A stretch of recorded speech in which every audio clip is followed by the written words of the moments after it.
Today I'm going to be talking about e-waste. The article that I got was from The Hindu. It was published on December 3rd, 2019. The summary of my article is, people can only guess the amount of e-waste being generated. At the faculty that Francis works at, electronic waste is piled up in every corner. Used computers, monitors, laptops, keyboards, printers, scanners, and tablets are all piled up on top of wires and cables, as well as refrigerators, washing machines, microwaves, air conditioner compressors, music systems, and finally headphones. Many electronics have heavy metals in them like mercury, lead, lithium, and other materials that pollute the air when being burned or poison the ecosystem when they enter the landfill. But there's a solution being worked on by the 3 years old startup, Green Air Recyclers. Green Air Recyclers has so far recycled over 150 metric tons of e-waste and has reduced the carbon footprint emission by 0.0034%. Some statistics are, in 2016, all of the countries combined produced 44.7 million metric tons. That's 98,546,631,197 pounds of e-waste. This is equivalent to 4,500 Eiffel Towers. Globally in 2016, only 8.9 metric tons, which is equivalent to 19,621 pounds of e-waste, was documented to be collected and recycled, which is only 20% of all the e-waste produced. 54% of households have access to the internet at home, and 48% have a computer. The value of business-to-business e-commerce exceeded 22 trillion US dollars, and business-to-consumers accounted for about 33 trillion US dollars. The importance is e-waste connected health risks may result from the direct contact with harmful materials such as lead, cadmium, chromium, brominated flame retardants, or PCBs. Children are very vulnerable to the health risks that could originate from e-waste exposure and therefore need more detailed protection. E-waste is not just happening in America, but all around the world.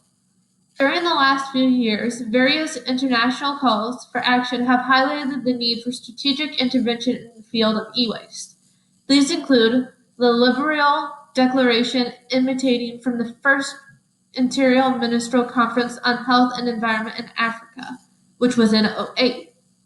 The Busan Pledge for Action on Children's Environmental Health, which was in 2009. Finally, the Strategic Approach to Integrated Chemical Management's Expanded Global Plan of Action, which took place in 2012. E-waste impact on people. E-waste presents itself in a unique way because people are exposed to a complex blend of chemicals from multiple sources and from several exposure routes. E-waste is often exported from developed countries to developing countries where workers use original recycling techniques, which include acid leaching and cable burning to retrieve the gold, silver, copper, and other valuable metals. Workers in these casual recycling centers are directly exposed to toxins as they take part of the unwanted devices that are being thrown away.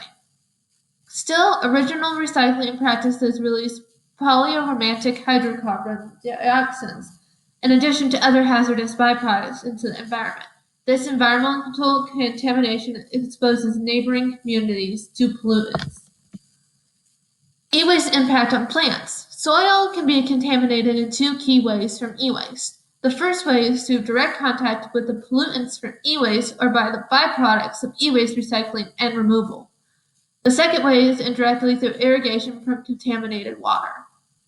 When e-waste is improperly disposed of in landfills or is illegally dumped, heavy metals like lead, arsenic, cadmium, and more, and flame retardants in e-waste can leak directly from the e-waste into the soil, causing contamination of underlying groundwater or contaminating crops that are growing or will be growing in the future. E-waste impact on animals.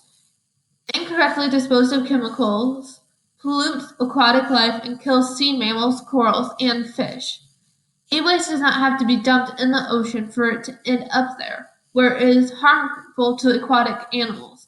The toxic chemicals that do not break down originally can over time seep directly into the environment, contaminating the water, and can then be raised into an atmosphere and potentially return in the form of atmospheric fallout or acid rain. E-waste impact on land. In the past 2 decades, the influence of heavy metal contamination on soil microbial communities attracted a lot of attention, and many species of bacteria are resistant and tolerant to heavy metals.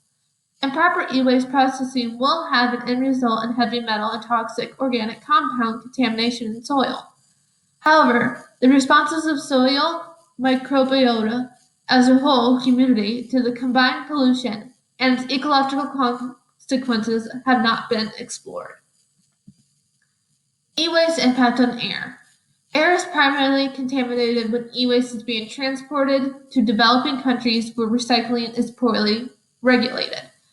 In these countries, e-waste is normally dismantled and shredded, which then releases dust or large particulates into the immediate environment, where the respiratory health of the workers without proper respiratory protection is harmed, which is often serious and chronic. Burning e-waste releases fine particles which can travel up to hundreds, if not thousands, of miles.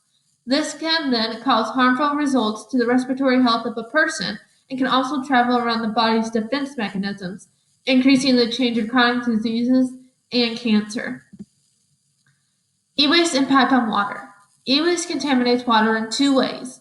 One, when landfills that are not accurately intended to contain e-waste contains e-waste, and two, improper recycling and succeeding dumping of e-waste.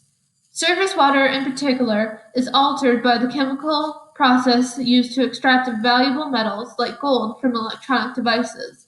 These procedures typically leak or strip valuable materials away from less valuable materials. This is similar to how plastic turns into acids and other toxic chemicals when improperly treated or regulated, and how particulates from electronics get discharged into local water sources like streams, ponds, and rivers.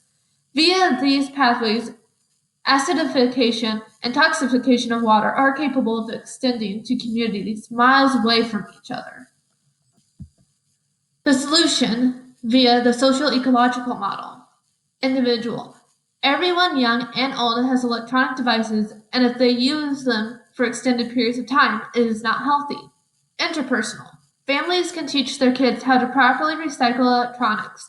Kids can also be taught how to deal with e-waste in school as well because e-waste is becoming a significant issue. Organizational. Knowing how to safely get rid of electronics and where to take them, as well as understanding how to slow down the process of e-waste from occurring. Community. Figure out how to stop e-waste from being so deadly to the environment. And finally, public policy. A blockchain can help e-waste recycling by having a place where people can go in and trade their gadgets to then get digital tokens. This is actually being done in Ireland. Here are my references. Thanks.